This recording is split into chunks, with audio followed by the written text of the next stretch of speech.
दो ग्रंथ लेखन का जय कार्यारंभ में असमर्थता और साहस गर्मा गर्म बहस अर्थपूर्ण उपाधि हेमंत पंत गुरु की आवश्यकता।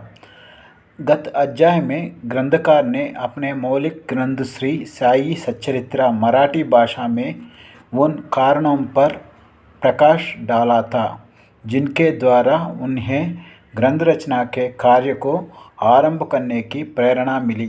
अब वे ग्रंथ पढ़ने के योग्य अधिकारियों तथा अन्य विषयों का इस अध्याय में विवेचना करते हैं।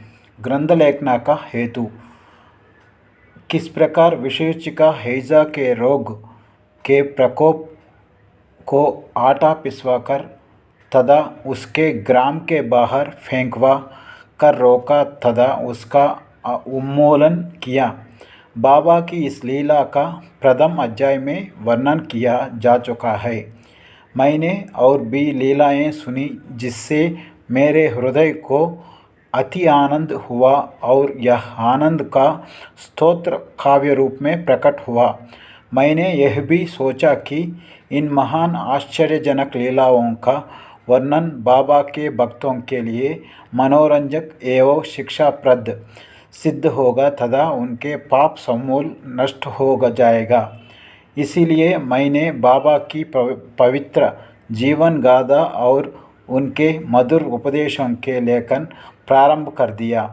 श्री साई की जीवनी न तो उल्लंघन पूर्व है और न संकीर्ण ही वरना सच्चे और आध्यात्मिक मार्ग का वास्तविक दिग्दर्शन करती है। कार्यारंभ करने में असमर्थता और साहस। श्री हेमंत पंत को यह विचार आया कि मैं इस कार्य के लिए उपयुक्त पात्र नहीं हूँ। मैं तो अपने परम मित्र की जीवनी से भी भली भांति परिचित नहीं हूँ और न ही अपनी प्रकृति से। तब फिर मुझ सरीका मूढ़मती बाल एक महान संत पुरुष की जीवन लिखने का दुस्साहस कैसे कर सकता है। अवतारों की प्रवृत्ति के वर्णन में वेद भी अपनी असमर्थता प्रकट करते हैं। किसी संत की चरित्र समझाने के लिए स्वयं को पहले संत होना नितांत आवश्यक है। फिर मैं तो उनका गुणगान करने के सर्वथा अयोग्य ही हूँ। संत की जीवन में लिखने में एक महान साहस की आवश्यकता है और कहीं ऐसा न हो कि चार लोगों के समक्ष हास्य का पात्र बनाना पड़े। इसीलिए श्री साई बाबा की कृपा प्राप्त करने के लिए मैं ईश्वर से प्रार्थना करने लगा। महाराष्ट्र के संत श्रेष्ठ श्री ज्ञानेश्वर महाराज का कथन है कि संत चरित्र के रचयिता से परमात्मा अधि प्रसन्न होता है।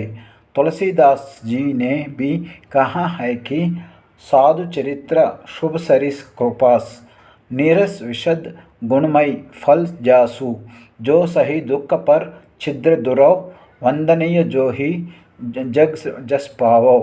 भक्तों की भी संतों की सेवा करने का इच्छा बनी रहती है। संतों की कार्य पूर्ण करना लेने की प्रणाली भी विचित्र ही है। यथार्थ प्रेरणा तो संत ही किया करते हैं। भक्त तो निमित्त मात्र या कहिया की कार्यपूर्ति के लिए एक यंत्र मात्र है। उदाहरणार्थ शाक संख्या 1700 वर्ष में कवि महीपति के संत चरित्र लिखने की प्रेरणा हुई। ईश्वर ने संतों में अंत प्रेरणा पैदा की और कार्य पूर्ण हो गया। इसी प्रकार शका 1800 वर्ष में श्री दासगणु की सेवा स्वीकार हुई। महीपति ने 4 काव्य रचे, भक्त विजय, संत विजय, भक्त लीलामृत और संत लीलामृत, और दासगणु ने केवल 2 भक्त लीलामृत और संत कार्यामृत, जिसमें आधुनिक संतों के चरित्र के वर्णन के है। भक्त लीलामृत के अध्याय 31, 32, 33 तथा संत कथामृत में 57 वे अध्याय में श्री साई बाबा की मधुर जीवनी तथा अमूल्य उपदेशों का वर्णन सुंदर एवं रोचक ढंग से किया गया है। इनका उदाहरण श्री साई लीला पत्रिका अंक 11, 12 और 17 में दिया गया है। पाठकों से इनके पठन के अनुरोध है। इस प्रकार श्री साई बाबा की अद्भुत लीलाओं का वर्णन एक बहुत सुंदर छोटी सी पुस्तक श्री साईनाथ भजनमाला में किया गया है। इसकी रचना बांद्रा की श्रीमती सावित्री बाई रघुनाथ तेंदुलकर ने की है।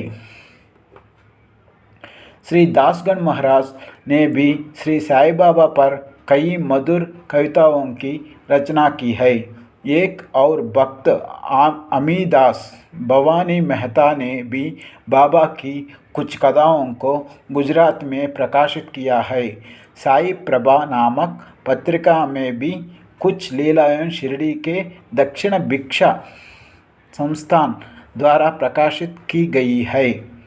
अब प्रश्न यह उठता है कि जब श्री साईनाथ महाराज के जीवन पर प्रकाश डालने वाला इतना साहित्य उपलब्ध है, फिर और एक ग्रंथ साई सच्चरित्र रचने की आवश्यकता ही कहाँ पैदा होती है।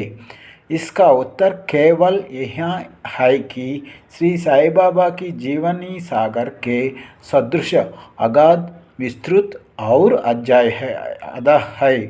यदि उसमें गहरे गाते लगाए जाए तो ज्ञान एवं भक्ति रूपी अमूल्य रत्नों की सहज ही प्राप्त हो सकती है, जिससे मुमुक्षुओं को बहुत लाभ होगा।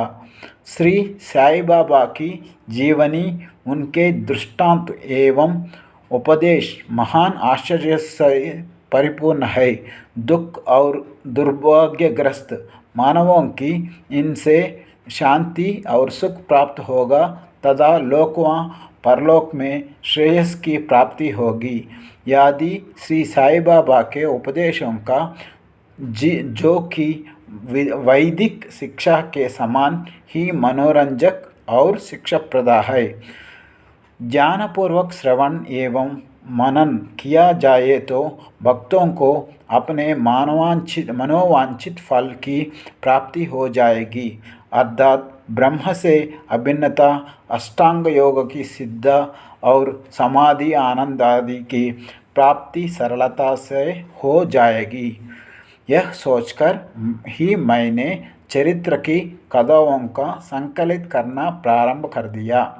साथ ही यह विचार भी आया कि मेरे लिए सबसे उत्तम साधना भी केवल यही है, जो बोले बाले प्राणी श्री साई बाबा के दर्शनों से अपने नेत्र सफल करने के सौभाग्य से वंचित रहे हैं, उन्हें यह चरित्र अति आनंददायक प्रतीक होगा। अतः मैंने भी अपन अहंकार उनके श्री चरणों पर न्योछावर कर दिया। मैंने सोचा कि अब मेरा पद अति सुगम हो गया है और बाबा मुझे इहलोक और परलोक में सुखी बना देंगे। मैं स्वयं बाबा की आज्ञा प्राप्त करने का साहस नहीं कर सकता था। अंततः मैंने श्री माधवराव उपनाम श्याम से, जो कि बाबा के अंतरंग भक्तों में से थे, इस हेतु प्रार्थना की। उन्होंने इस कार्य के निमित्त श्री साई बाबा से विनम्र शब्दों से इस प्रकार प्रार्थना की, ये अन्ना साहब आपकी जीवनी लिखने के लिए अति उत्सुक है, परंतु आपका कृपया ऐसा ना कहना कि मैं तो एक फ़कीर हूँ तथा मेरे जीवन लिखने उच्चारण की आवश्यकता ही क्या है। आपकी केवल कृपा और अनुमति से ही ये लिखे उच्चारण रख सकेंगे, अथवा आपके श्री चरणों का प्राण पुण्य प्रताप ही इस कार्य को सफल बना देंगे। आपकी अनुमति तथा आशीर्वाद के अभाव में कोई भी कार्य यशस्वी नहीं हो सकता। यह प्रार्थना सुनकर बाबा को दया आ गया। उन्होंने आश्वासन और ऊदी देकर अपना वरद हस्तों मेरे मस्तक पर रखा और कहने लगे कि इन्हें जीवनी और दृष्टांतों को एकत्रित कर लिपिबद्ध करने दो। मैं इनकी सहायता करूँगा। मैं स्वयं ही अपनी जीवनी लिखकर भक्तों की इच्छा पूर्ण करूँगा, परंतु इनके अपना यह चाक कर मेरी शरण में आना चाहिए। जो अपने जीवन में इस प्रकार आचरणा करते हैं उसकी मैं अत्यधिक सहायता करता हूँ। मेरी जीवन कथाओं की बात तो साहस है। मैं तो इन्हें घर बैठे उनके प्रकार से सहायता पहुँचता हूँ। जब इनका अहम पूर्णतः नष्ट हो जाएगा और खो जाने पर लेश मात्र भी न मिलेगा, तब मैं इनके अंतःकरण में प्रकट होकर स्वयं ही अपने जीवन लिखूँगा। मेरी चरित्र और उपदेशों के श्रवण मात्र से ही भक्तों के हृदय में श्रद्धा जागृत होकर सरलतापूर्वक आत्मानुभूति एवं परमानंद की प्राप्ति हो जाएगी। ग्रंथ में अपने मत का प्रतिपादन और दूसरों का खंडन तथा अन्य किसी विषय के पक्ष या विपक्ष में व्यर्थ के वाद विवाद की कुचेष्टा नहीं होनी चाहिए। अर्धपूर्ण उपाधि हेमाड पंत। वाद विवाद शब्दों से हमको स्मरण हो आई है। मैंने पाठकों को वचन दिया है कि हेमाड पंत उपाधि किसी प्रकार प्राप्त हुई, इसका वर्णन करूँगा। अब मैं उसका वर्णन करता हूँ। श्री काका साहेब दीक्षित व नाना साहेब चंदोरकर मेरे आदि घनिष्ठ मित्रों में से थे।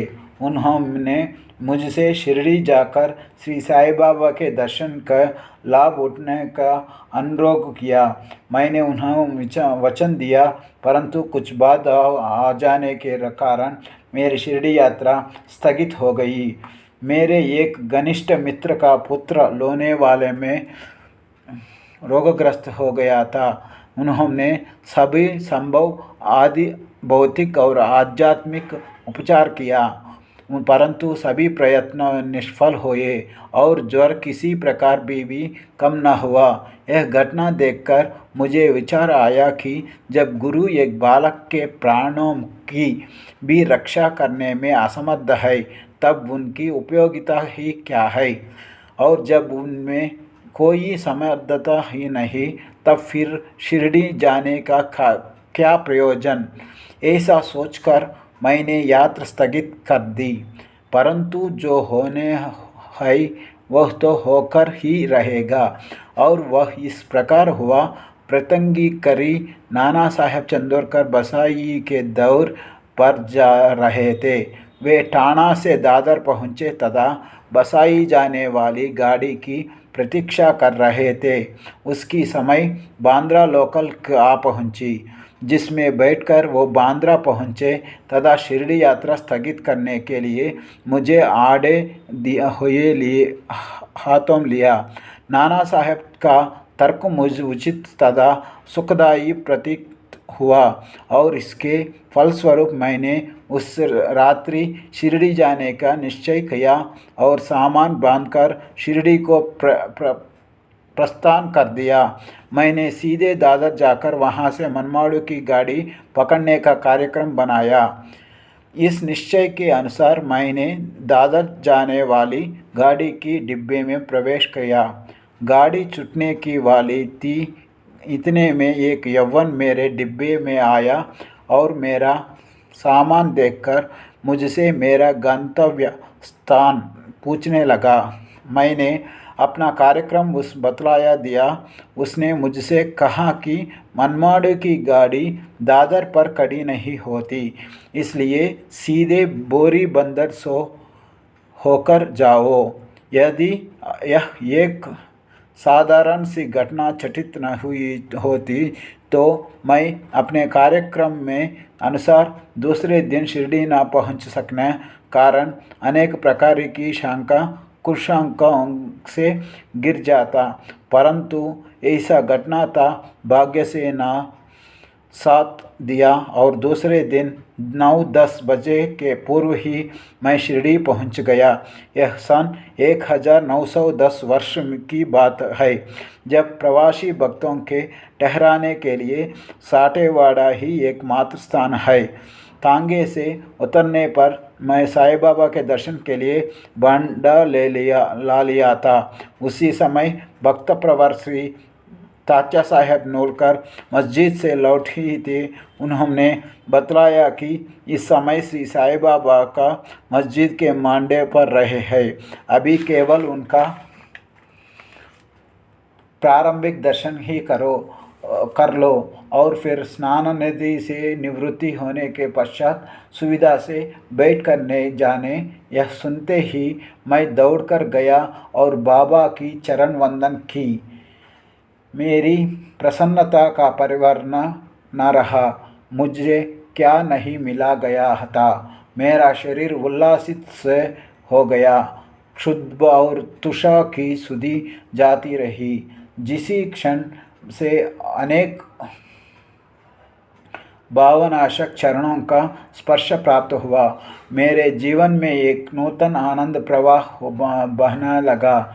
मैं उनका स्मरण कर उन्हें मानसिक प्रणाम किया करता हूँ, जैसे कि मेरे अनुभव में आया ही साईं के दर्शन में ही है।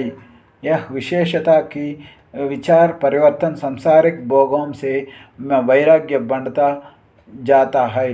केवल गत जन्मों के अनेक शुभ संस्कार एकत्रित होने पर ही ऐसा दर्शन प्राप्त होने सुलभ हो सकता है। पाठकों में आपस से शापपूर्वक कहता हूँ कि यदि आप श्री साईं बाबा को एक दृष्टि भरकर देख लोगे तो आपको संपूर्ण विश्व ही साई माई दिखलाई पड़ेगा। गर्मा गर्म बहस। शिरडी पहुंचने के प्रथम दिन ही बाला साहेब तथा मेरे बीच गुरु की आवश्यकता पर वाद विवाद छिड़ गया। मेरा मत था कि स्वतंत्रता चाहकर पराधीन क्या होने तथा जब कर्म करना पड़ता है तब गुरु की आवश्यकता ही कहाँ रही। प्रत्येक को पूर्ण प्रयत्न कर स्वयं को आगे बढ़ना चाहिए। गुरु शिष्य के लिए करता ही क्या है, वह तो सुख से निद्रा का आनंद लेता है। इस प्रकार मैंने स्वतंत्रता का पक्ष लिया और बाला साहेब ने प्रारब्ध का। उन्होंने कहा कि जो विधि लिखित है वह घटित हो कर रहेगा। इसमें उच्च कोटि के महापुरुष भी असफल हो जाएगी। कहावत है, मेरे मन कुछ और है, विधाता के कुछ और। फिर परमाशायरतु शब्दों में बोले, भाई साहब यह निरी विदिता छोड़ दो। यह अहंकार तुम्हारी कुछ भी सहायता न कर सकेगा। इस प्रकार दोनों पक्षों में खंडना मंडन लगभग 1 घंटा व्यतीत हो गया और सदैव की भांति कोई निष्कर्ष न निकल सका। इसलिए तंग और विवश होकर विवाह स्थगित करना पड़ा। इसका परिणाम यह हुआ कि मेरी मानसिक शांति भंग हो गई तथा मुझे अनुभव हुआ कि बात तक दैहिक बुद्धि और अहंकार न हो तब तक विवाद संभव नहीं। वस्तुतः यह अहंकार ही विवाद की जड़ है। जब अन्य लोगों के साथ में मस्जिद गया तब बाबा ने काका साहब को संबोधित कर प्रश्न किया कि साटेवाड़ा में क्या चल रहा था, किस विषय में विवाद था। फिर मेरे और दृष्टिपात कर बोले कि इन हेमट पंत ने क्या कहा। ये शब्द सुनकर मुझे अधिक आश्चर्य हुआ। साटेवाड़ा और मस्जिद में पर्याप्त अंतर था। सर्वज्ञ या अंतर्यामी हुए बिना बाबा को विवाद का ज्ञान कैसे हो सकता था। मैं सोचने लगा कि बाबा हेमट पंत के नाम से मुझ क्यों संबोधित करता है। यह शब्द तो हेमाद्री पंत का अपभ्रंश है। हेमाद्री पंत देवगिरी के यादव राजवंशी महाराज महादेव और रामदेव के विख्यात मंत्री थे। वे अच्छे कोटि के विद्वान, उत्तम प्रकृति और चतुर्वर्ग चिंतामणि, जिसमें आध्यात्मिक विषय को विवेचना है, और राज्य प्रशस्ति जैसे उत्तम काव्यों की रचयिता थे। उन्होंने ही हिसाब किताब रखने की नवीन प्रणाली का आविष्कार किया था और बही खाते की पद्धति को जन्म दिया था, और कहा मैं इसके विपरीत एक अज्ञानी, मूर्ख और मंदमती है। अतः मेरी समझ में यह न आ सका कि मुझे इस विशेष उपाधि को विभूषित करने का क्या तात्पर्य है। गहना विचार करने पर मैं इस निष्कर्ष पर पहुंचा कि कहीं मेरे अहंकार को चरणों का करने के लिए ही तो बाबा ने इस अस्त्र का प्रयोग नहीं किया है, ताकि मैं भविष्य में सदैव के लिए निरभिमानी एवं विनम्र जाऊं, अथवा कहीं यह मेरी वाक् चातुर्य के उपलक्ष्य में मेरी प्रशंसा तो नहीं है।